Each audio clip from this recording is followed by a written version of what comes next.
They ripped me out of college at 21, dragged me into a marriage I didn't choose, and locked me away in a mansion-like property for 5 whole years. But when I finally escaped, I didn't run to hide. I ran to rebuild myself, and now, 10 years later, I'm returning not as the scared girl they broke, but as the woman who will systematically destroy every person who took part in that imprisonment, starting with the man who signed the papers for my captivity, my own father. My name is Vanessa Morgan. At least that's the name I chose when I rebuilt my life 10 years ago. Because the name I was given at birth, Sophia Chen, that name died on the day of my forced marriage when I was just 21. Today, at 36, I'm back in San Francisco for the first time since I escaped, and the city hasn't changed much. It still has those steep hills, the smell of salt coming from the bay, the constant buzz of tech money and old wealth. But I have changed completely. The shy, studious girl who dreamed of becoming an architect, who spent nights in the Berkeley Library designing sustainable buildings, that girl was systematically destroyed.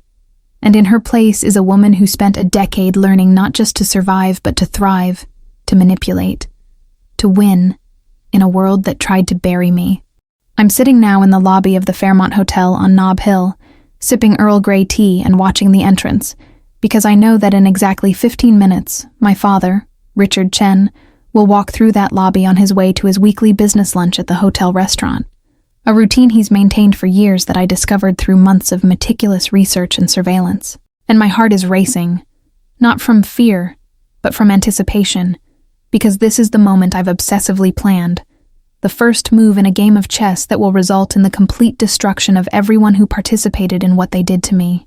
To understand why I'm here, why I dedicated 10 years of my life to this moment, I need to go back 15 years. When I was Sophia Chen, a junior at UC Berkeley studying architecture on a full scholarship, the daughter of Chinese immigrants who came to America with nothing and built an empire in the import and export business. My father, Richard, started with a small business importing tea and porcelain, and eventually expanded to electronics, textiles, anything he could move between China and the United States, and he became extraordinarily successful, a multi-millionaire with connections in both San Francisco and Shanghai. I grew up in that world of privilege, but also of suffocating expectations. My mother, Helen, died when I was 12, ovarian cancer that took her in less than 6 months. After that, it was just me and my father, and our relationship was always complicated. He loved me in his own way, but it was conditional love. Love that depended on me being the perfect, obedient daughter who honored the family, who never questioned, who would eventually marry well, and produce heirs who would continue the Chen legacy.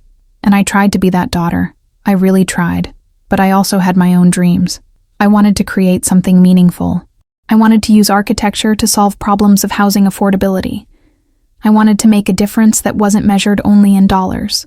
And then I met Marcus during my junior year at Berkeley. He was a grad student in environmental engineering, 6 years older than me, passionate about renewable energy. We had a shared vision of a future where we could combine sustainable architecture with innovative engineering and create communities that were both ecologically responsible and socially just. And we fell in love in that intense, idealistic way that only happens when you're 20 and believe you can change the world. When I told my father about Marcus, about our plans to maybe start a firm together one day, he was too calm, that kind of calm that precedes a storm, and he told me. He didn't ask. He informed me that I was promised to marry the son of his most important business partner in Shanghai, a man named James Wu, the heir to a manufacturing empire that did extensive business with my father. And apparently, this arrangement had been discussed for years, since I was 16, although no one had thought it necessary to inform me. And I laughed because I thought it was a joke. I thought we were in the 21st century, in America, that arranged marriages were a thing of the past, of other places. But my father wasn't laughing. He explained with that cold, calculating logic that this union would consolidate a business relationship worth billions, that it was my duty to the family to honor the sacrifices he and my mother made. And when I said no, when I said I loved Marcus, that I had my own plans, my father simply said that then I was no longer welcome in his house, that I was financially cut off, that my scholarship at Berkeley would somehow be revoked. He had connections, he could make it happen, and that I would find out how hard it was to survive alone, without money, without family, without a support system. And I, being young and stupid and believing that love conquered all, said it was fine, that Marcus and I would figure it out, that I didn't need my father's money. And I moved into Marcus's tiny apartment in Oakland. For a few months it was hard, but I was happy. I worked part-time at a coffee shop and continued my studies. And then things started to fall apart. Marcus suddenly lost funding for his research, lost his graduate position, and couldn't find another. No one wanted to hire him. It took weeks until we discovered that my father was systematically sabotaging him, contacting every professor, every potential employer, using his influence to ensure Marcus was blacklisted. And then I lost my scholarship, exactly as my father threatened. A sudden revocation for vague administrative reasons, and without money for tuition, I had to leave Berkeley 3 semesters short of graduating. We tried to survive, but the pressure was too much. Marcus started resenting me, blaming me for ruining his career, and eventually he said he couldn't do it anymore, that he loved me but not enough to sacrifice his entire future, and he broke up with me. And I was completely alone. No education, no money, no prospects, living in a tiny studio apartment in a bad part of Oakland, working double shifts at a diner just to pay rent and eat. And that's when my father reappeared, offering a deal. I would marry James Wu as planned, and in exchange, he would pay all my debts, ensure I was financially taken care of, and even promised to help Marcus recover his career. Just leave him alone. I was 21, I was exhausted, I was broken, I was alone, and I made the biggest mistake of my life. I said yes. But before continuing with this story of betrayal, revenge, and rebuilding, I want to pause and hear from you who are following me on this journey. Tell me in the comments where you are watching from, which city, which country, because I love getting to know the people who are part of this community. And if you haven't subscribed to the channel yet, now is the perfect time, because this story has twists you won't want to miss. And in the end, don't forget to rate this story from 0 to 10. I want to know your honest opinion about every choice I made, every step of this revenge. Now let's continue, because I need to tell you what happened after I said yes, and how 5 years of captivity disguised as a marriage transformed me into the woman I am today, the woman who is about to systematically destroy everyone who participated in that horror. The wedding happened 3 weeks after I accepted my father's deal, an elaborate ceremony in Shanghai with 300 guests I didn't know, traditional Chinese music, a custom-made red silk dress that cost more than an entire year of tuition at Berkeley. James Wu, my new husband, stood beside me throughout the ceremony, smiling for photos, greeting guests, while I was in a state of complete dissociation, feeling as if I were watching someone else's life unfold. James was 28 at the time, 7 years older than me, a Wharton business graduate, groomed since birth to eventually take over the Wu manufacturing empire.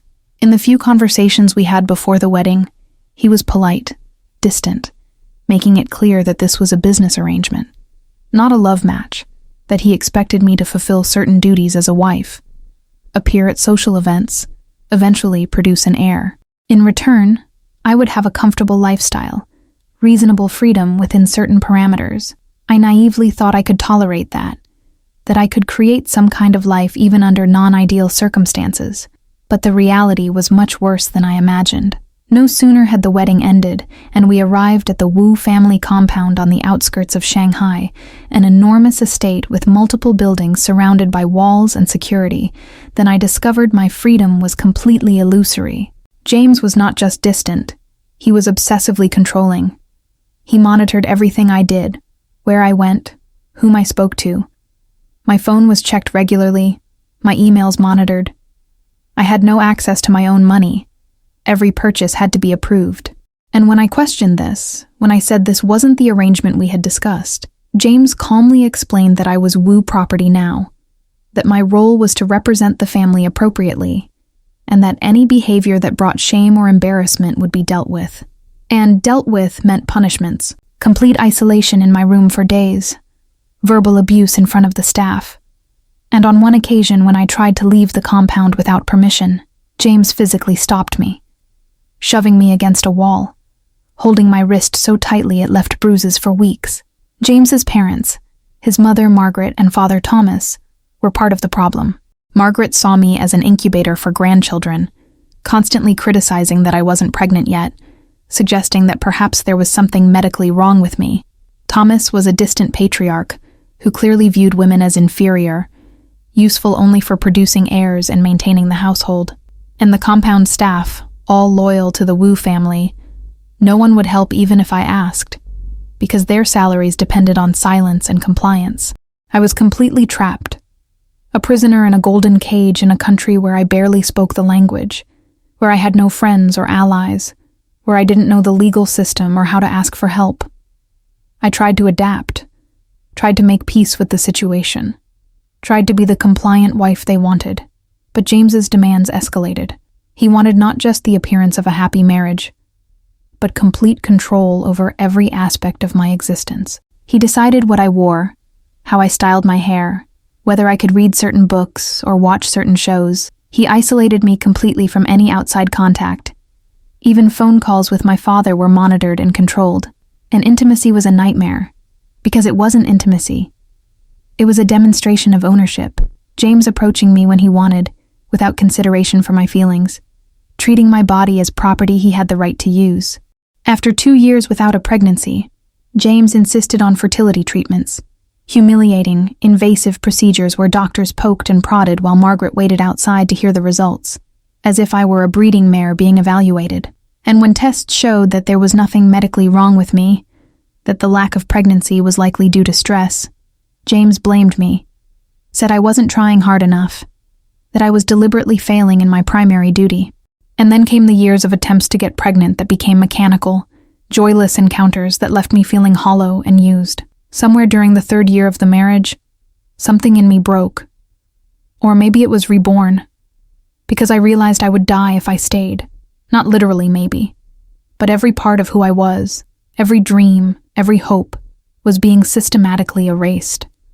And I started planning my escape. It was a long, careful process, because I couldn't be too obvious. I started slowly building a relationship with some staff members, finding those who perhaps felt some sympathy. I started secretly learning Mandarin fluently, because I had only spoken basic before. I started paying attention to security patterns, when guards changed shifts, where cameras were, where blind spots existed, and I started saving small amounts of money, literally coins I found occasionally, small bills I could slip from James's pockets when I did laundry, because I had access to those things as his wife. It took almost 2 years of planning, 2 years of carefully playing the role of the compliant wife while secretly preparing. And then the opportunity came during a business trip James had to Beijing, a trip he would normally take me on. But this time I was sick with a bad flu, and Margaret decided to go instead, leaving me in Shanghai with skeleton staff and reduced security. I saw a window and took it. I left the compound at 4 a.m, using a staff entrance I knew had less surveillance, walked to the nearest metro station even though it was still dark and dangerous, and went to the apartment of a woman I had secretly met, a local Chinese woman who worked in a cafe near the compound and who had agreed to help in exchange for all the jewelry I had managed to hide over the years. She gave me fake documents, enough money for a bus ticket, and the address of a contact in Hong Kong. I spent the next 3 weeks moving through China, using a combination of buses and trains, avoiding cameras, avoiding any place the Wu family could easily track. Eventually, I arrived in Hong Kong, and from there, through a series of increasingly desperate moves, including selling everything I had left and calling in a favor from an old college friend, I managed passage to the Philippines, and from there eventually to Los Angeles. During that escape, during those weeks of constant terror, of looking over my shoulder, expecting to be caught, expecting Wu security to appear, I promised myself that if I made it, if I somehow survived this, I would never be a victim again, never be powerless again. And when I finally arrived in LA at 26 years old, with no money, no documents, nothing but the clothes I was wearing, I had transformed. Not physically yet, but internally. The girl who married James Wu was dead, and in her place was someone much more dangerous, Someone who understood that the world didn't reward weakness or idealism. The world rewarded power and strategic thinking, and I was going to get both. The first few months in Los Angeles were about pure survival. I was essentially undocumented because the documents I used for the escape were fake, and my real passport was confiscated by the Wu family. I had no social security, no credit history, nothing that proved Sophia Chen existed, and so I made a radical decision. I stopped being Sophia Chen completely, through a series of connections I made in LA's Chinese community. Eventually, through someone who knew someone, I found a forger who could create believable identity documents. And I became Vanessa Morgan, 23 years old, born in Sacramento, moved to LA for a fresh start. With that identity, I managed to get an under-the-table job in a restaurant, then at a boutique hotel cleaning rooms. And I lived in a tiny room in an apartment share with 5 other women in Koreatown. It was during this time that I met Margaret Rodriguez, not my obvious mother, but a 55-year-old woman who owned a small business consultancy and who eventually became my mentor. Margaret had her own story. She had escaped an abusive marriage years before and had built herself up from nothing, and she saw something in me, maybe recognized a fellow survivor. She offered me a job at her consultancy, initially just administrative work, but she took the time to teach me business principles, networking strategy, how to read people, how to identify opportunities, and I absorbed everything like a sponge, because I understood that knowledge was power, that business acumen was armor. During nights and weekends, I educated myself. I took online courses in business management and finance, eventually managed to get my GED under my new name because I hadn't finished Berkeley, then enrolled in community college. And I was hungry in ways I had never been when I was privileged Berkeley student Sophia Chen, because now I understood the real stakes. I understood that education wasn't just about personal fulfillment. It was about leverage, about tools to build power. After 3 years of working constantly, saving obsessively and learning everything I could, I had saved enough to make my first real investment. With Margaret's guidance, I bought a small, struggling e-commerce business that sold imported goods, ironically similar to what my father did, and I applied everything I had learned and turned the business around. Identified better suppliers, streamlined operations, improved marketing, and within a year it was profitable. Within 2 years it was thriving, and I sold it for a significant profit. I used that money to invest in another business, and then another. And each time I learned more, grew my network, and made connections. Margaret taught me something crucial. She said, "Vanessa, if you want real power in the business world, it's not enough to be competent. You have to be indispensable. You have to be the person others need, who controls resources, who has information that can make or break deals." And I started building exactly that. I systematically created a network of contacts in import-export, manufacturing, and logistics. I started brokering deals, connecting buyers with sellers, taking percentages. I learned to identify companies that were struggling, that needed capital or connections, and positioned myself as the solution. By the time I was 32, 6 years after escaping, I had built a small but successful business consulting firm specializing in helping American companies navigate Asian markets, particularly China, and my reputation was growing. I was known as the person who could make things happen, who had connections, who understood both cultures, and money was finally flowing. Real money, not Wu family wealth, but money that I earned, that no one could take away. It was around this time that I started seriously planning revenge, because until then, I had been focused on survival, on building a foundation, but now I had resources, I had stability, I had power, and the old anger that I had suppressed during years of focusing on survival began to resurface. I started researching systematically what had happened to everyone involved in forcing me into that marriage. My father, Richard, still running his import business in San Francisco, although the company had had some challenges in recent years. James Wu, now CEO of Wu Manufacturing, after his father retired, remarried, this time to a Chinese socialite named Linda, and they had a toddler son named Alexander, the heir that James always wanted. And the Wu family business was thriving, expanding operations globally. The more I researched, the clearer it became that everyone involved in my imprisonment had moved on, prospered, lived good lives, while I had spent years in literal captivity, then recovering and rebuilding. And that sense of injustice, that burning rage, fueled me. I started planning not impulsive revenge, but a systematic, careful, long-term strategy, because I had learned that rushing was a mistake, that real power came from patience, from planning, from understanding weaknesses before striking. I identified the key players. My father, Richard, who initiated everything, who prioritized a business deal over my autonomy, my happiness. James Wu, who treated me as property, who abused and controlled. Margaret and Thomas Wu, James's parents, who enabled everything, who saw me only as a breeding vessel. And Victoria Chen, my aunt, my father's sister, who knew what was happening, who visited the compound several times during my imprisonment, and never said anything, never offered help, because she didn't want to jeopardize her own relationship with Richard. And for each person, I started building a dossier, identifying vulnerabilities, weaknesses, pressure points where I could apply leverage to cause maximum damage. I discovered fascinating things. For example, my father's business was struggling because he had overextended in some bad deals.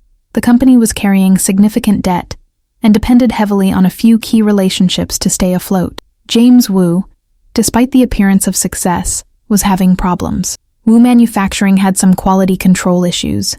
There had been whispers of potential lawsuits, defective products reaching markets, and the company's stock was vulnerable. Margaret and Thomas Wu were getting older. Thomas had health issues, and both were deeply concerned with legacy, with ensuring the Wu name remained prestigious. Victoria Chen, my aunt, had her own vulnerabilities. She was deeply involved in the San Francisco social scene. Her reputation meant everything, and there were things in her past business dealings that weren't entirely clean, that could damage that reputation if exposed.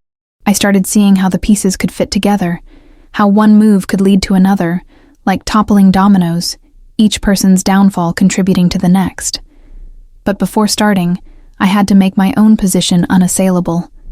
I had to build Vanessa Morgan into someone with sufficient credibility and power who couldn't be easily dismissed or destroyed. I spent the next 3 years doing exactly that, expanding my business, taking calculated risks, building a higher-profile client list, cultivating relationships with influential people in both business and political circles. And eventually, at 35, I had reached a position where Vanessa Morgan was a recognized name in certain circles, was invited to the right parties, had connections that mattered, and then I was ready to return to San Francisco to initiate phase 1 of my carefully planned revenge. And phase 1 started with reconnecting with my father, not as Sophia the daughter, but as Vanessa Morgan, the successful business consultant who could offer him exactly what he needed, a lifeline for his struggling company. Watching my father Richard Chen walk across the Fairmont Hotel lobby 10 years after the last time I saw him is surreal. He has aged significantly, his hair completely gray now, his face more lined, his posture slightly stooped from the weight he carries. And he doesn't recognize me, of course, because Vanessa Morgan, with shorter hair styled differently, designer glasses, and sophisticated business attire, looks nothing like Sophia Chen, the young idealist he sold years ago. I stand up when he passes, intercepting him casually. "Oh, excuse me, Mr. Chen."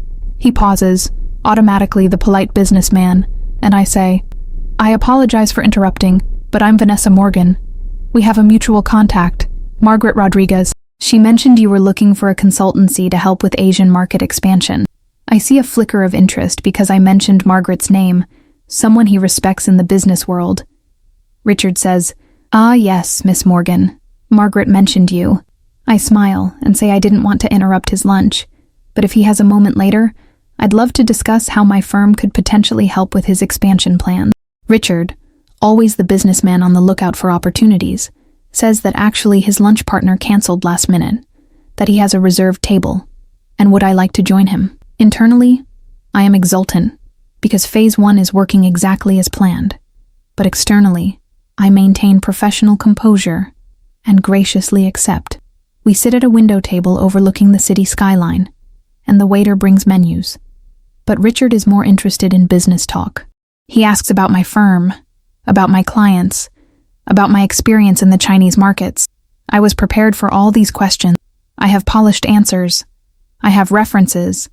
I have credentials that stand up to scrutiny. Because I spent 3 years building a legitimate business, not just a front, but a real thriving consultancy. I understood that to destroy him, I had to first gain his complete trust. The conversation flows naturally, because ironically, despite everything Richard did, he taught me through osmosis of growing up in his household how to navigate the business world, how to read people, how to identify opportunities, and I am using every lesson now against him. Richard explains that Chen Imports is facing some challenges, that the Chinese suppliers he has worked with for decades are raising prices, that competition from bigger firms is eating into their market share, that he needs to diversify, find new suppliers, new markets, but he doesn't have the connections he used to have. It is the perfect opening, because this is exactly what I researched, what I knew was happening. And I offer casually that I actually have an extensive network in Guangzhou, in Shenzhen, in Shanghai, that I work with manufacturers who are looking for reliable American partners, that maybe I can facilitate introductions. I see Richard's eyes light up because this is exactly what he needs. For the next hour, we discuss specifics. I demonstrate knowledge that impresses him. I mention factory owners by name, discuss shipping logistics, pricing structures, all designed to show that I am the real deal, that I can deliver what I promise. At the end of lunch, Richard says he definitely wants to work together, wants to hire my consultancy to help revitalize Chen Import. Internally, I am celebrating because the first domino is positioned, but externally, I just smile professionally, say I will send a formal proposal, but that I am confident we can achieve great results. We exchange cards. Richard pays the bill, and as we are leaving, he pauses, and there is a moment where he looks at me, really looks, and for a second terror hits, because maybe he recognizes something. Maybe Sophia is not as buried as I thought. But then he just says, "You remind me of someone I used to know, something about your determination." And I force a smile and say, "I hear that sometimes." And we leave. As soon as Richard is gone, I go back to the hotel room I reserved, and finally allow myself to shake, because being in his proximity, the man who sold me, feeling his presence, hearing his voice, was harder than anticipated. Not because I felt any affection, but because it triggered memories I spent years suppressing. But I pushed through, because this is just the beginning. Phase 1 is to gain access to Richard's business, to his finances, to his vulnerabilities. Phase 2, which will come in weeks, is a similar approach to the Wu family, through a different angle. The next few weeks are a blur of activity. I send a detailed proposal to Richard with competitive pricing, realistic timelines, and projections that show exactly how I can help him rebuild his business. Richard accepts enthusiastically, signs the contract, and suddenly I have complete access to Chen Imports. I have a legitimate reason to review financials, to meet with suppliers, to understand every aspect of the operations, and the deeper I dive, the more I realize how precarious Richard's position really is. The company is months away from serious trouble. There are loans coming due. There are suppliers threatening to cut ties. There is a pending lawsuit from a customer over defective products that Chen Imports distributed.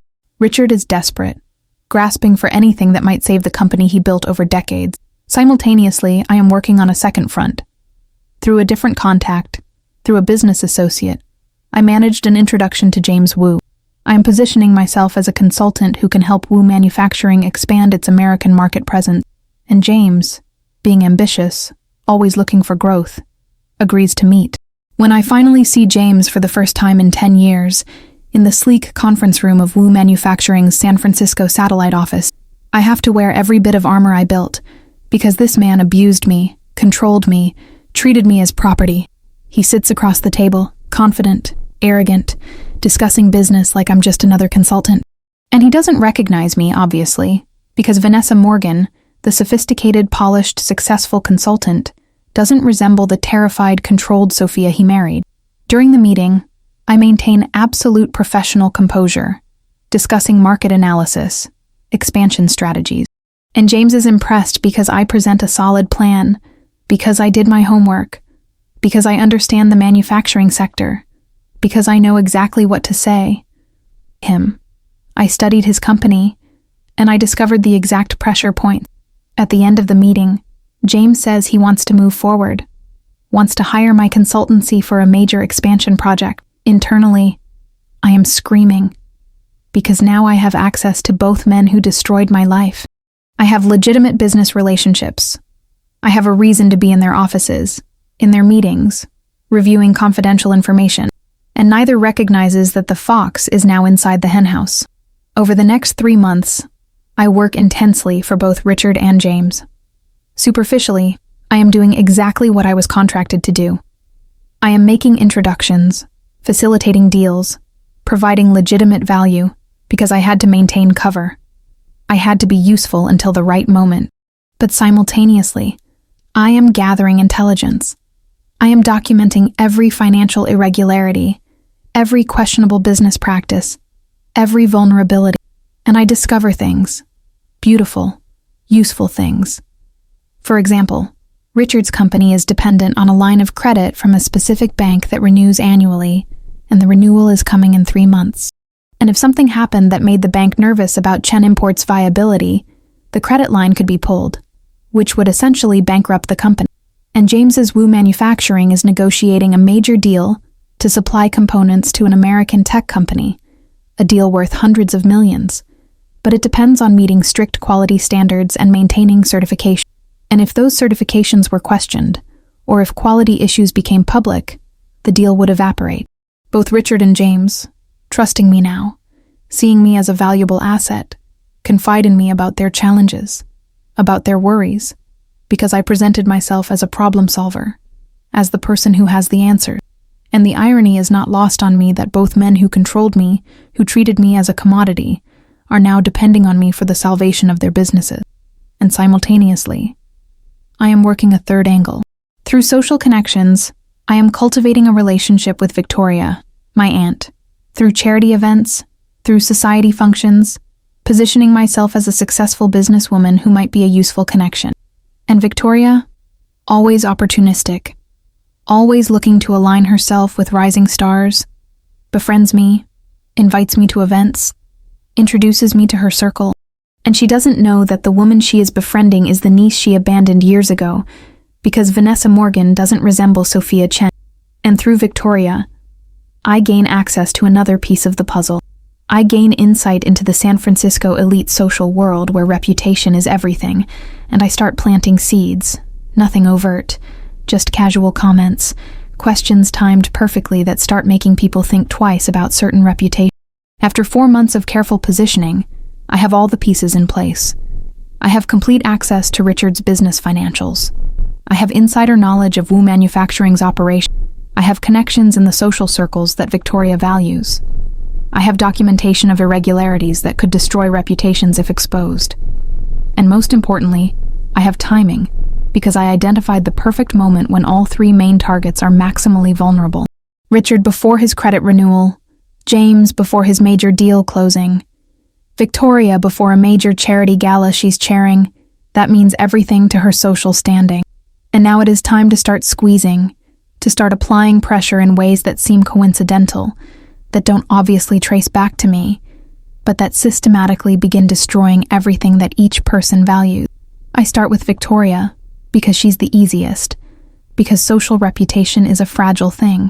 And through carefully placed words, through strategically leaked information, through anonymous tips to the right people, Victoria's past business dealings, ones that weren't entirely legal, start surfacing.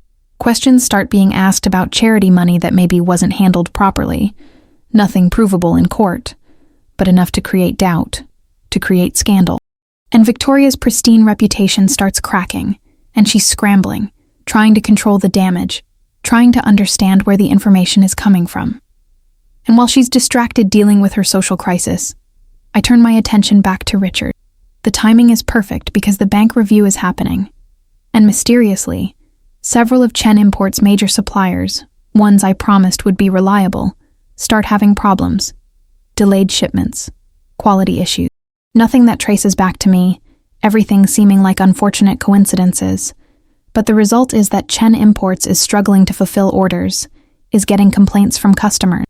And when the bank reviews the company for credit renewal, They see a struggling company with mounting problems, and the bank gets nervous, and the credit line is not renewed.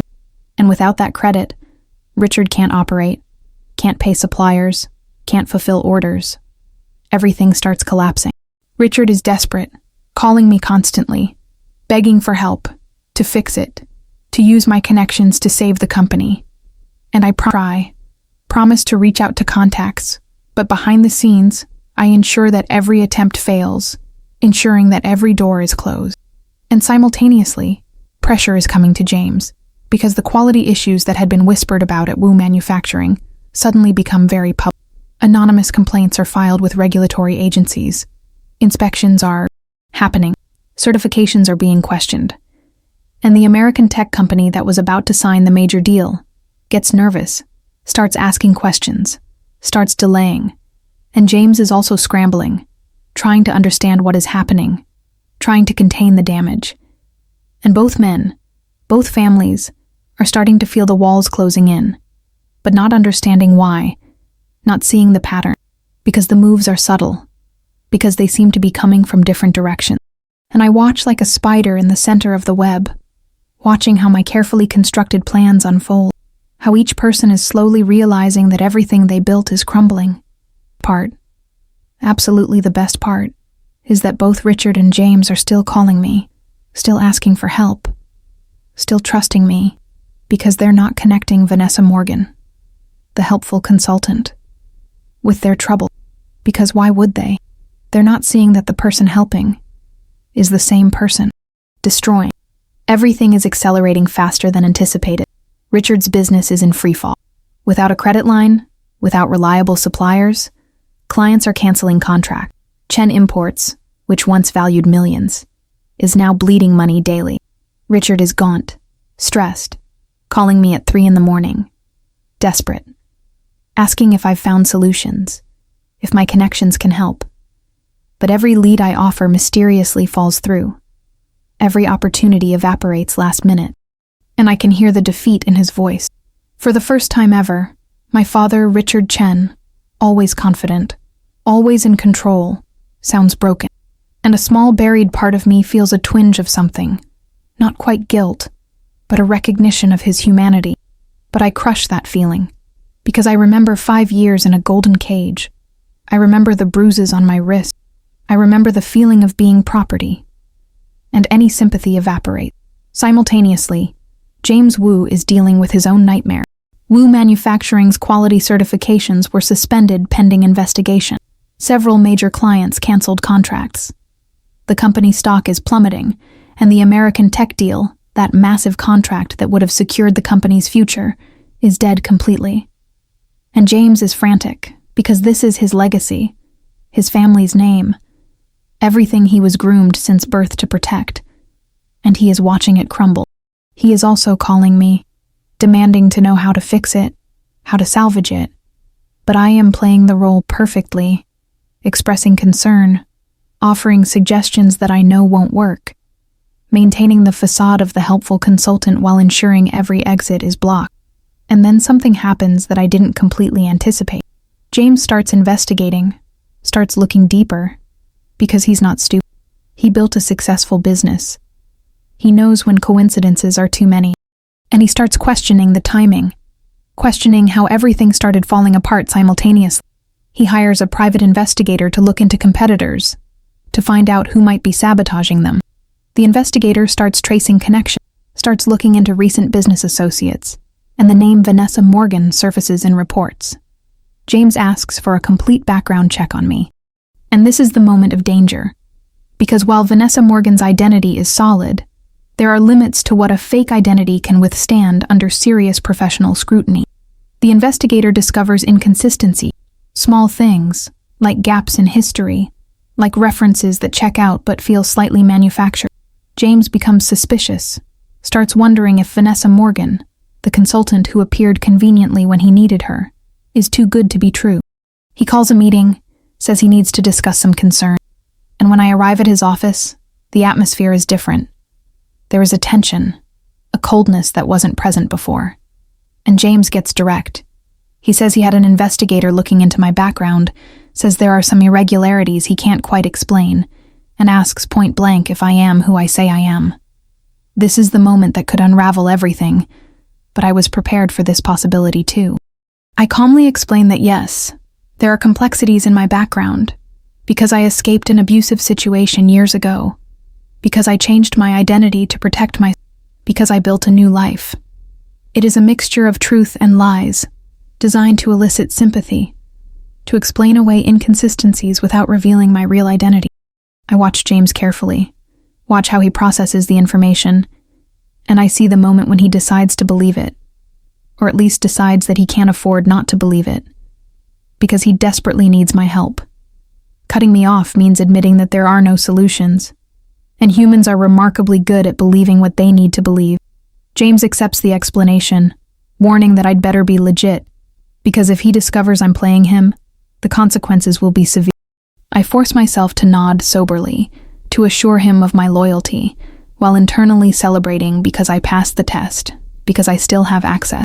But the incident was a wake-up call, because I realize I need to accelerate plans, because eventually, deeper digging will reveal the truth, and I need to finish before that happens. And then something completely unexpected happened. Victoria, my aunt, whom I've been systematically destroying socially, approaches me at a charity event, looking destroyed, her mascara smudged, her hands shaking. She pulls me aside to a quiet corner, and she breaks down, crying, saying that her life is falling apart, that she doesn't understand why, that everything she worked for is being destroyed, and a part of me wants to revel in her suffering, wants to say that this is karma for abandoning me, but instead, I maintain an expression of sympathy. Victoria, through sobs, says that the only person who hasn't abandoned her is me, says that all her supposed friends disappeared the moment her reputation was questioned, but I stayed present, stayed professional. And then Victoria says something that makes my blood freeze. She says, you remind me so much of my niece, of Sophia. I wonder if you ever heard about her, if you know what happened. And my heart pounded. I force a casual tone and ask what happened. Victoria wipes tears, says that Sophia was a bright girl, had potential, but married into a difficult family in China, and then she disappeared years ago. Nobody knows what happened to her. Richard never talks about her. Richard acts as if she never existed, and Victoria says she always felt guilty because she knew something was wrong. She visited a few times, saw how unhappy Sophia looked, but didn't want to cause problems, didn't want to interfere. And now, with her own life falling apart, Victoria is wondering if this is punishment, if the universe is paying her back for her. I look at Victoria, this woman who could have saved me, who could have helped, but chose comfort over conscience. And I feel rage building, but I also see an opportunity, because Victoria's guilt, Victoria's vulnerability, can be useful. I gently, sympathetically say that I'm sure Sophia wouldn't blame her, that sometimes circumstances are complicated, but that maybe Victoria can still make amends. Maybe she can still do the right thing.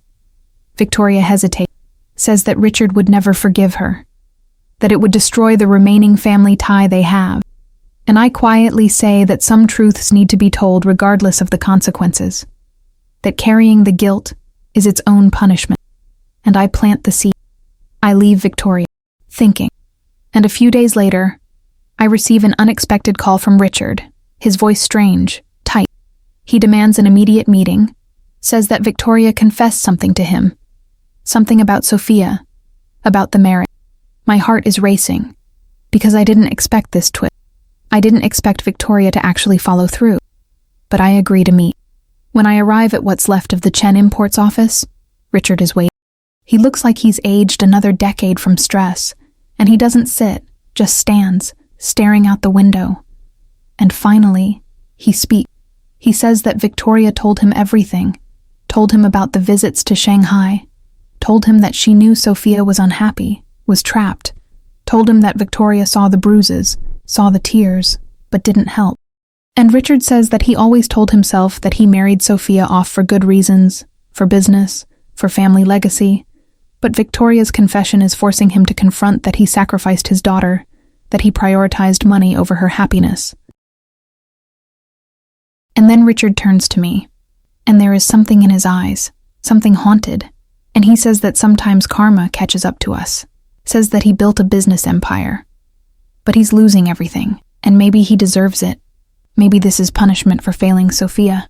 He continues. Says that he hired investigators years ago, trying to find Sophia, trying to make amends, but she disappeared completely, as if Sophia Chen ceased to exist.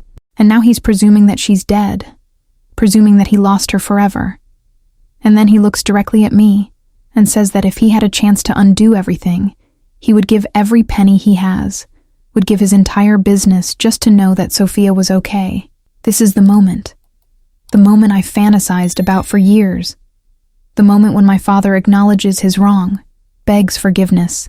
But now that it's actually happening, I feel a strange numbness, because revenge isn't satisfying quite like I thought it would be, because destroying a broken man doesn't feel like victory. It feels like exorcising demons through creating more pain, but I push through the feelings, because I can't stop now, because I went too far, because others still need to pay. And I tell Richard that I'm sure that wherever Sophia is, she would want him to know that she survived, that she moved on. Richard nods sadly, says that hope is all he has left. But the real twist comes 2 days later, when James Wu appears unannounced in my consultancy office. And he doesn't wait for the secretary to announce him. He just storms into the office, closes the door, and there is a wildness in his eyes. And he throws a folder on my desk, says that the private investigator continued digging despite James telling him to stop. And the investigator found something. They found an old college photo of Berkeley's Sophia Chen and showed it to facial recognition software, comparing it with Vanessa Morgan. The match isn't perfect, because my appearance has changed, but it's close enough to raise serious questions, and James stares at me. Says that he took the photo to a tech friend who confirmed through more sophisticated analysis that the bone structure and facial proportions match. That Vanessa Morgan and Sophia Chen are the same person. The room spins because the game is over, because my cover is blown, and James's voice, shaking with rage, says that he can't believe the audacity, that I spent years planning, that I infiltrated his life and his business to destroy him, and he demands to know why. Why the elaborate revenge instead of just moving on? And something in me snaps, and years of controlled facade crack, and I stand up to face him, and I tell him exactly why. Because of 5 years of imprisonment, because of the bruises, because of treating me like property, because of stealing years of my life that I can never get back. James's face shifts through emotions, shock, denial, then grudging recognition. And he says quietly that he didn't think it was that bad, that he thought he was providing a comfortable life, that he thought I accepted the role. And I laugh, a bitter sound, and say that a comfortable cage is still a cage, that he never asked what I wanted, that he never treated me as a human, just an asset. James sits heavily, says that he was trained since childhood to view everything through the lens of family duty and business advantage, that it never occurred to him to question the system that benefited him. And we sit in heavy silence, the weight of years between us. And finally, James asks what now, what I want. And honestly, I don't know. Because I've reached the end of the revenge I fantasized about for a decade, and the realization hits that even with all the destruction caused, even with the satisfaction of watching them suffer, it doesn't feel like I expected. It feels hollow, bitter. And then James says something surprising. He says that if he could go back, he would make different choices, that he married Linda out of love the second time, learned the value of that watching his business crumble made him realize that he prioritized the wrong things. But then he straightens, says, "But that doesn't excuse what you're doing now." Says that the deliberate sabotage of their businesses affects not just him and Richard, but employees, families, innocent people depending on those jobs. And the point lands, because I hadn't fully considered the collateral damage, people losing livelihoods because of my vendetta. James's words about collateral damage echo in my mind for days, because the truth is that in my obsessive focus on destroying Richard and James, I hadn't fully considered all the others affected. Chen Imports has 40 employees, people with families, mortgages, bills, who are now facing unemployment. Wu Manufacturing employs hundreds, and the stock collapse and lost contracts put all of them in jeopardy. Suddenly, The revenge that felt justifiable and necessary feels more complicated, because innocent people are suffering because of actions I took.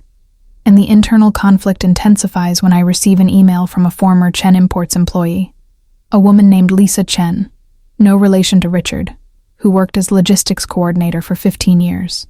The email says that she knows somehow Vanessa Morgan is involved in Richard's business dealings, that maybe I have influence, and she is begging for anything I can do to help, because the company closing means losing her job, means she can't pay for her daughter's college tuition, means everything she built is disappearing. The email haunts me because Lisa Chen is exactly the kind of person I once was, a person trying to build a life, a person whose dreams are being crushed by forces beyond control. And the parallels are uncomfortable because it means that I am becoming exactly the type of person who destroyed me, someone willing to sacrifice innocence to achieve my own goals. I grapple with this moral reckoning because I spent years justifying revenge, telling myself that Richard and James deserved everything they were getting, but the justification is crumbling, confronting the reality that revenge is never clean, never just affects the targets. It always spreads, always hurts others. And then I receive an unexpected visit from Margaret Rodriguez, my longtime mentor, who heard through business circles about the troubles at Chen Imports and Wu Manufacturing. And Margaret, being sharp, noticed my involvement with both companies. She sits in my living room, looking at me with an expression that is a mix of disappointment and concern. She says that when she first met me, she saw a survivor, she saw a fighter, but now she's seeing something else, seeing a person consumed by bitterness. And Margaret says that she understands better than anyone.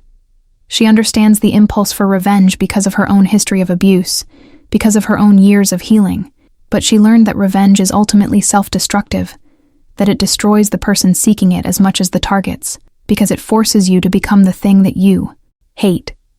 And Margaret asks a question that cuts to the core. She says, "Sophia," using my name again for the first time in years, because the moment demands honesty.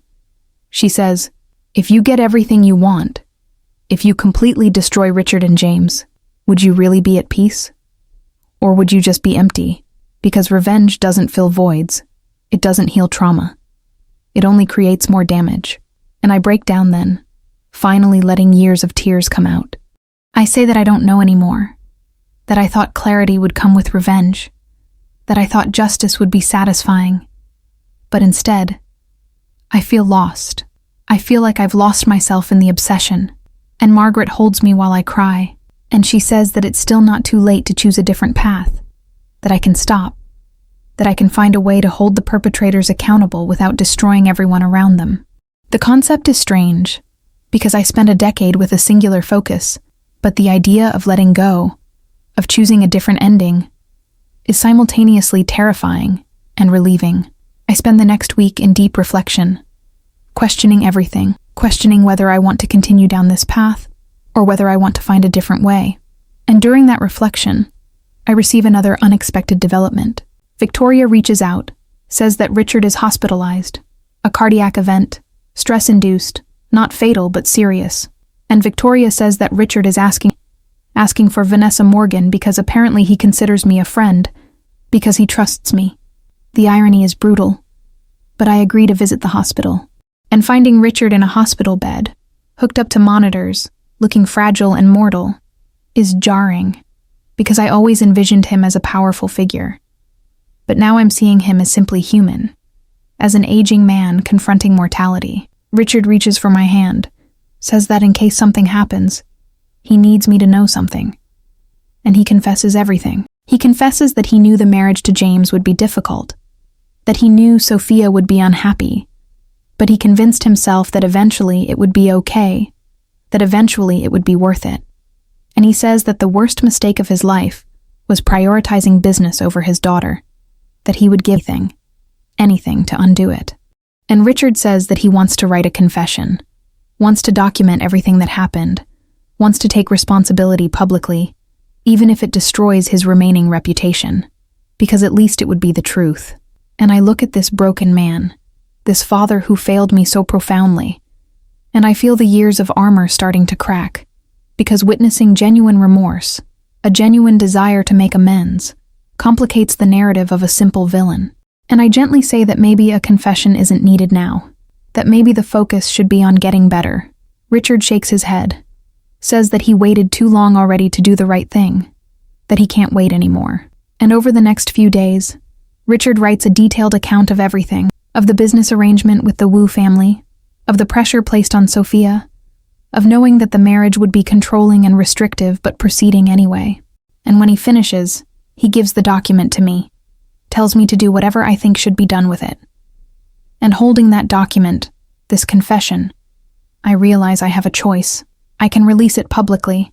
I can use it to completely destroy Richard's reputation, legally implicate him. But doing so also destroys the last shred of dignity he has, and complicates my own position because it connects me back to the Sophia identity. Or I can choose clemency. I can choose a path that doesn't involve complete destruction.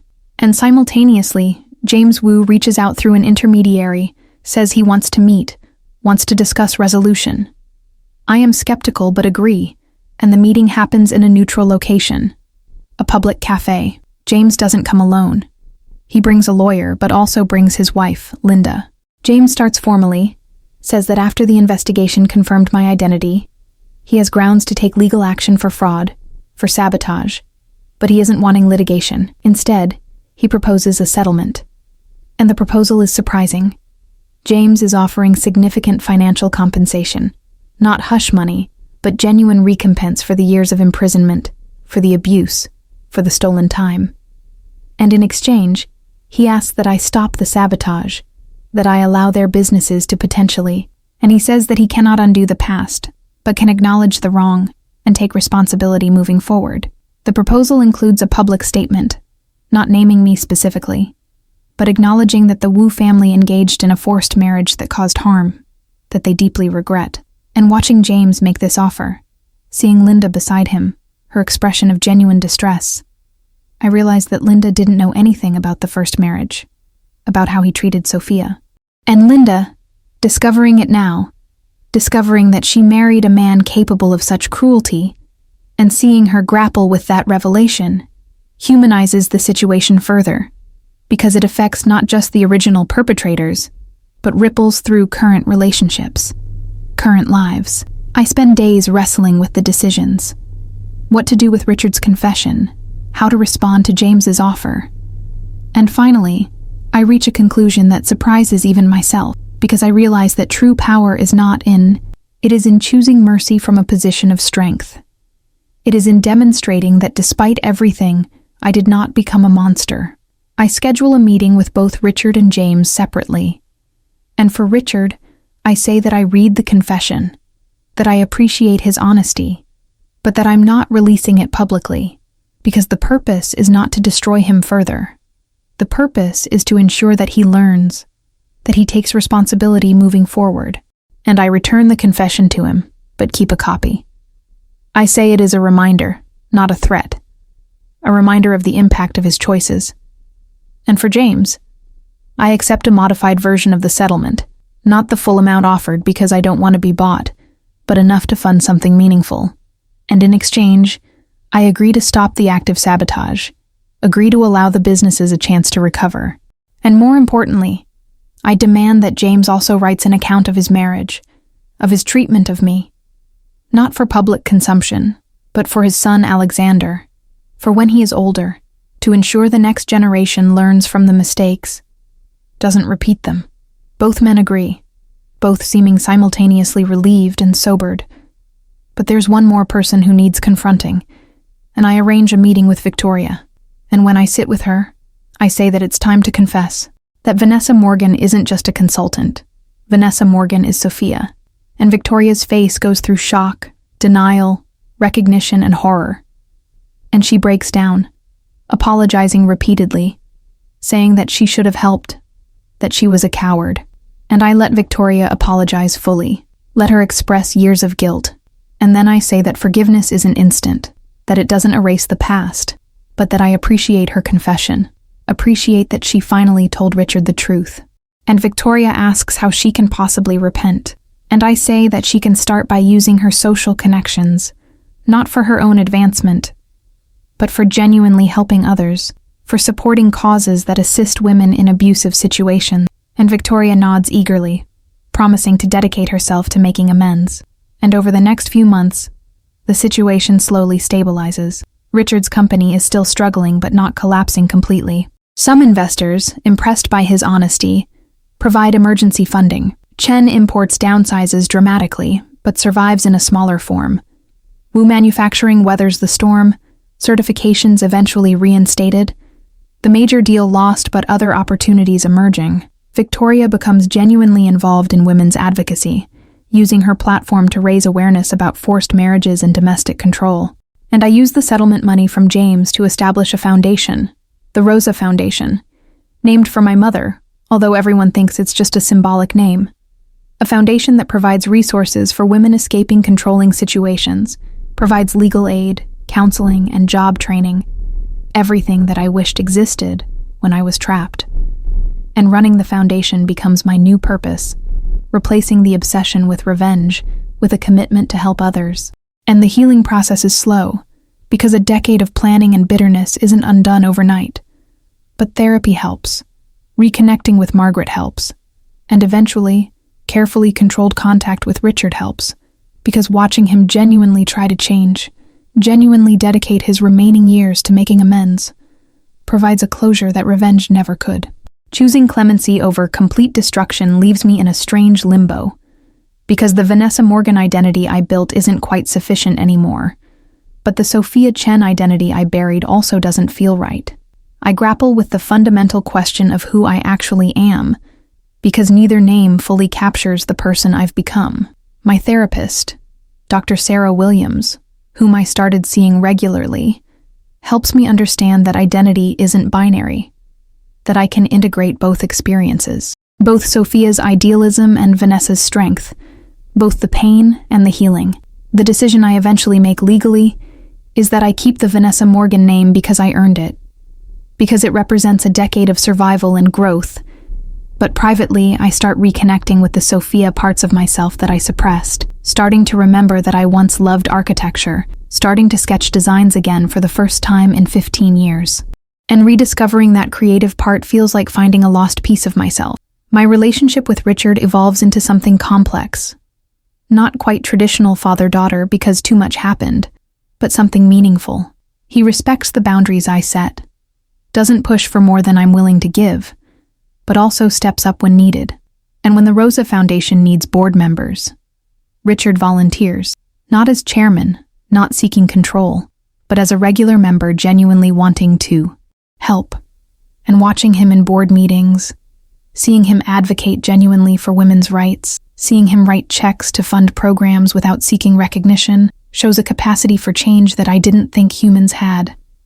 It's not full forgiveness, because some wounds scar permanently, but acceptance that people are capable of growth even after terrible choices. The relationship with James Wu is more distant, more formal, but also surprisingly honest. James makes a point of checking in occasionally, not intrusively, but enough to show genuine interest in my well-being. He and Linda become unlikely allies.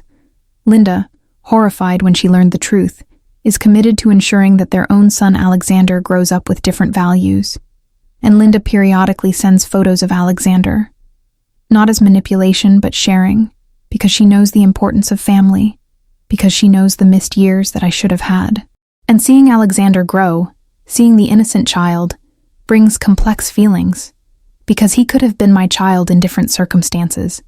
But I'm also glad he wasn't, because a child deserved better than a marriage of imprisonment. Victoria's transformation is perhaps the most dramatic. Watching her go from shallow socialite to genuinely committed advocate is remarkable. Victoria uses every connection, every ounce of social capital to promote the Rosa Foundation, to pressure legislators, to publicly share her own complicity as a cautionary tale. And Victoria's relationship with me becomes almost maternal.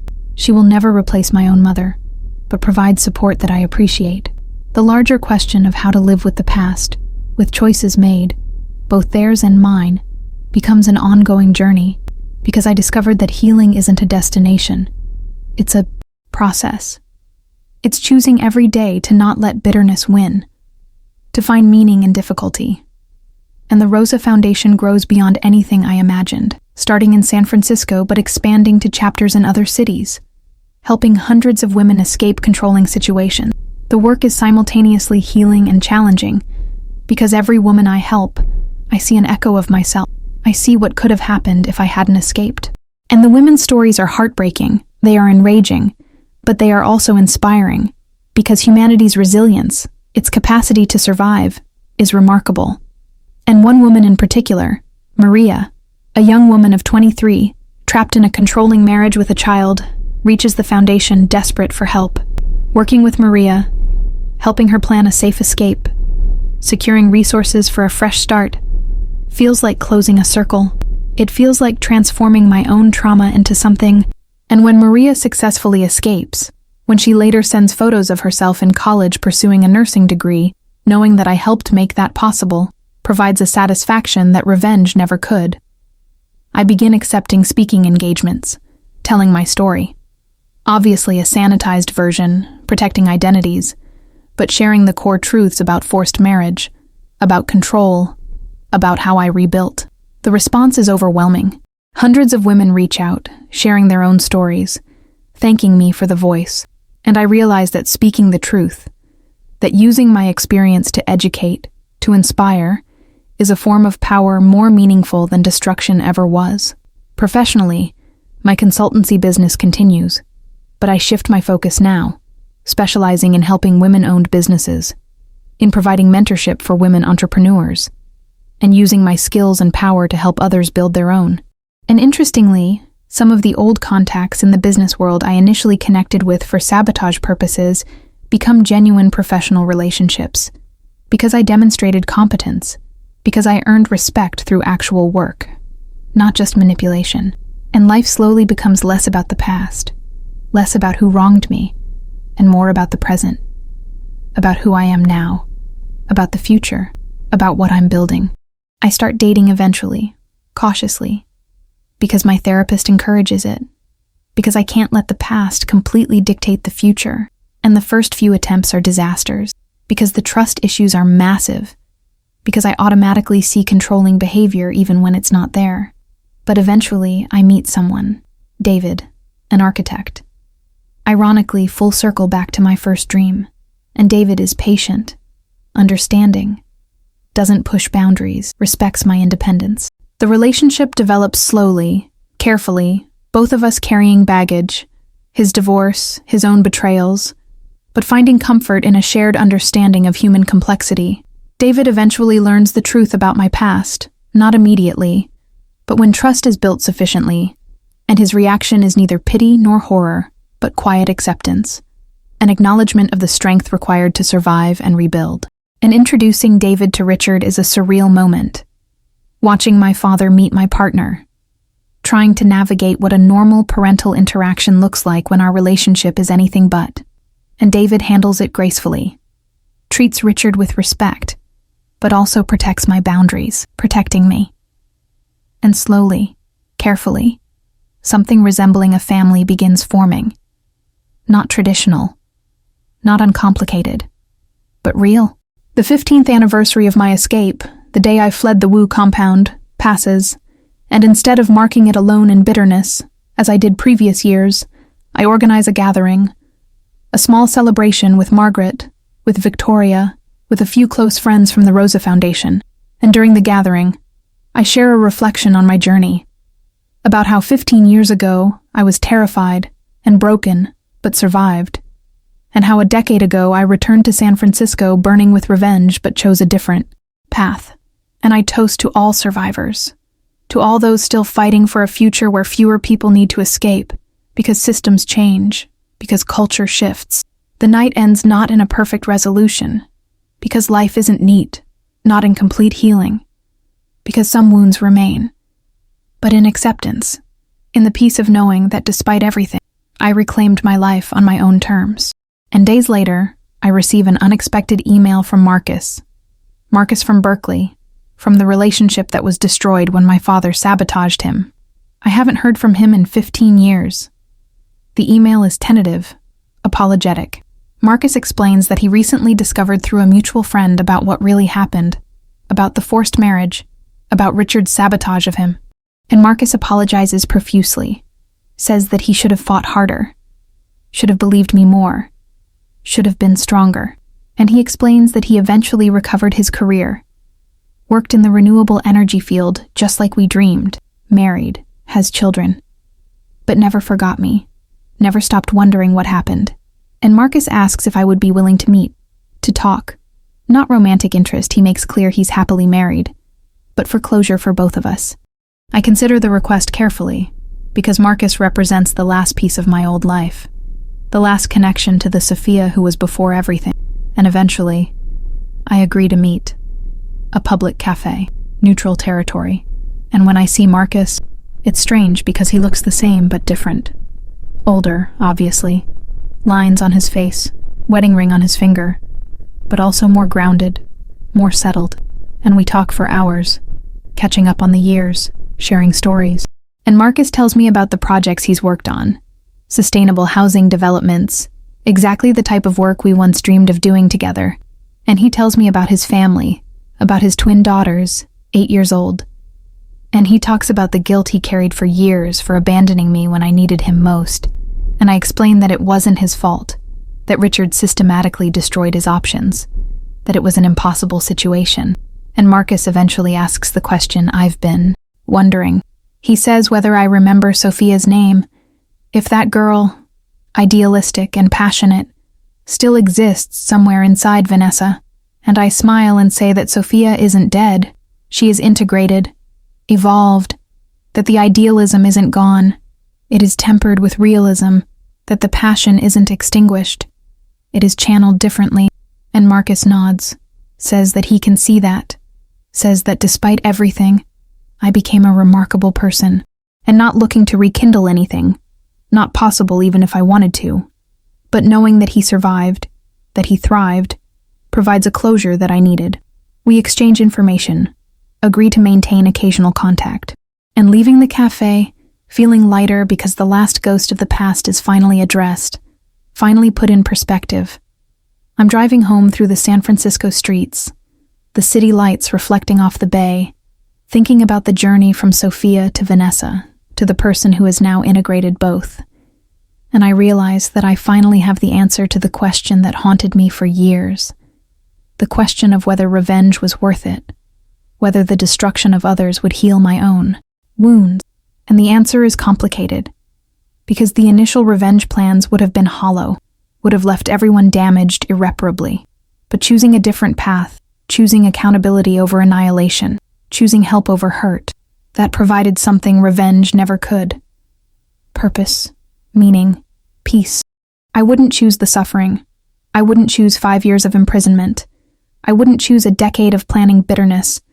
But given that it happened, given the trauma occurred, choosing to use it, to transform it into a force for good, that makes.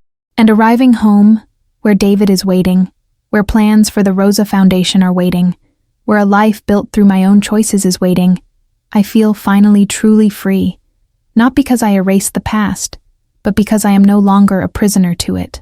5 years after that decision to choose clemency over complete destruction, I am standing on the stage of TEDx San Francisco, about to deliver a talk that I agreed to do after years of declining, because I am finally ready to share my story completely, publicly, and authentically. The audience is full, a mixture of survivors, advocates, business leaders, and some of the same people who once ostracized Vanessa Morgan when her reputation was briefly questioned. And also in the audience, seated in different rows, not together but present, are Richard, looking elderly but proud, Victoria, with tears already forming, James Wu, who flew from Shanghai specifically for this, and Margaret Rodriguez, my forever mentor, and David, my partner, and several women from the Rosa Foundation. I begin speaking not with prepared remarks, but with the truth. I say, my name is Sophia Chen, although some know me as Vanessa Morgan, and for many years these identities felt separate, felt like different people. But today, I stand here as an integrated whole, as a person who carries both histories, and I tell the story, the complete story, from the beginning, from idealistic college student to forced marriage, to 5 years of captivity, to escape, to a decade of planning revenge. The audience is absolutely silent, processing the weight of the story. And then I tell about the moment of choice, the moment when I had the power to completely destroy, when I had the confessions, the evidence, the means, but chose differently. And I explain that choosing mercy didn't mean excusing the wrong, didn't mean forgetting the trauma. It meant refusing to let the trauma turn me into a perpetrator. It meant choosing to break the cycle. It meant investing energy in helping, rather than hurting. And I talk about the Rosa Foundation, about the hundreds of women helped, about the systemic changes we are advocating for, about how transforming personal pain into public good is the most powerful form of justice. My voice breaks when I talk about the price of revenge, about the collateral damage I nearly caused, about the employees who would have suffered, about realizing that becoming a destroyer wasn't victory. It was a perpetuation of harm. And I share lessons learned, about how healing isn't linear, about how forgiveness isn't weakness, about how accountability can exist without annihilation, about how people have a surprising capacity for change when given the opportunity. I look directly at Richard in the audience when I say that some relationships cannot be fully repaired, some wounds scar permanently. But that doesn't mean growth isn't possible, doesn't mean amends cannot be made. And I talk about how Richard dedicated his remaining years to advocacy, how he uses his story as a warning, how he supports the foundation financially, but, more importantly, emotionally, showing up consistently, demonstrating sustained commitment. And then I address the larger audience. I say that I am sharing this not for sympathy, not for attention, but because silence protects perpetrators. Silence allows systems of control to continue. And every person who shares their story, who breaks the silence, contributes to a cultural shift that makes it harder for abuse to thrive. And I urge survivors in the audience to seek help, to know that escape is possible, that rebuilding is possible. But I also urge allies, urge bystanders, to intervene, to support, to believe survivors when they come forward. And the talk ends with a standing ovation lasting several minutes. Afterwards, dozens of people approach, sharing their own stories, thanking me for the courage to speak. Richard approaches hesitantly, asks if the talk was okay, if I didn't overstep, and I reassure him that the story is mine to tell, that the truth needs air. And Richard nods, says that he is proud beyond words, that he failed me in every way when I was young, but he is amazed by the woman I became, despite him, not because of him. Victoria hugs me tightly, whispers that she dedicates every remaining day to honoring the memory of the woman who suffered, to ensuring no other niece faces the same fate. And James Wu approaches, formal but sincere, extends his hand, says that the speech took courage, that he hopes Alexander someday has a fraction of that strength. We exchange handshakes, an acknowledgement of our complex shared history. Over the next few weeks, the speech goes viral, the video reaching millions, sparking conversations about forced marriage, about control, about recovery. My inbox floods with messages, the majority supportive, some critical, people questioning my choices, people debating whether showing mercy was the right call. And interestingly, it doesn't bother me, because I learned that not everyone will understand my journey. Not everyone has to, that my lived experience is mine. And validation comes from the women reaching the foundation, saying that the speech gave them the courage to leave, saying that knowing someone survived and thrived makes their own survival seem possible. The foundation expands significantly. Donations pouring in, volunteers signing up, chapters opening in more cities internationally. The workload becomes overwhelming in the best way possible, because it means reaching more people, more impact. David proposes, not marriage. He knows the complexities of that institution for me, but a commitment ceremony, a partnership built on equality, on choice. He explicitly says that he wants to spend his life together, but in whatever form feels comfortable. And moved by his thoughtfulness, by his respect for my autonomy, I say yes to the partnership ceremony, to the commitment on our terms. The ceremony itself is small, intimate. Margaret officiates because she got ordained specifically for this. Richard walks me down the aisle in a symbolic moment of redemption. Victoria coordinates everything, channeling her social skills for a meaningful purpose. Members of the Rosa Foundation attend. Women whose lives I touched. Women whose lives touched mine. David's family is warm, welcoming, accepting our complicated history. And the vows we write are about partnership, about supporting individual growth, about choosing each other daily, about building a life based on mutual respect. Marcus sends a card from a distance, congratulating us and wishing us well. The ceremony feels less like a traditional wedding, and more like a celebration of a journey of survival, of choice, of building a life on my own terms. Our honeymoon travels to places I've never been, exploring the world through a lens not of escape, but of discovery. David and I visiting architectural marvels, discussing sustainable design, dreaming about projects we might collaborate on. And I return to San Francisco energized, with a renewed sense of purpose. I begin working on a book, a memoir about my experience. A literary agent reached out after the TEDx talk. And the writing process is therapeutic, reliving the trauma through words, painful but also clarifying. Seeing the full arc of the journey from victim to survivor to thriver provides perspective. The book, when published a year later, becomes a bestseller. Not because it's perfectly written, but because it resonates. Because it touches a nerve about control, about autonomy, about resilience.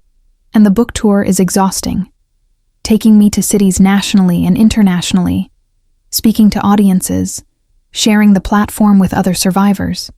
And every event, every conversation, reinforces the mission, reinforces the choice I made to transform pain into purpose. During the book tour, at a small event in Seattle, a woman approaches me, shaking visibly, and she says that she is currently trapped in a controlling marriage, that she saw my talk online, that she bought the book and read it cover to cover in secret, and she is asking for help, asking if the Rosa Foundation can assist her escape. I exchange information, connect her with foundation resources, with local advocates, and 3 months later, I receive a photo. She escaped, she's safe, she's starting over.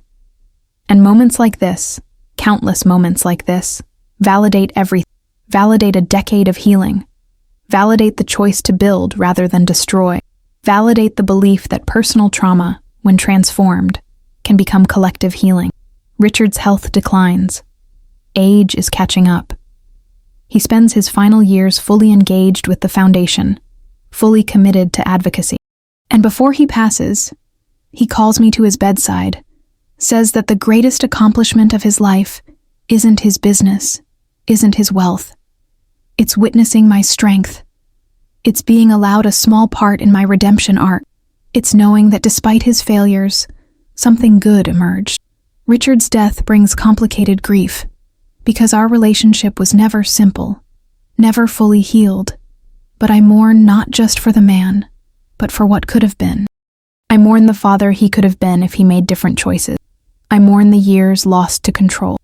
And at the burial, Victoria and I stand together, both crying, both reflecting on the waste that control creates, on the lives destroyed by prioritizing power over people.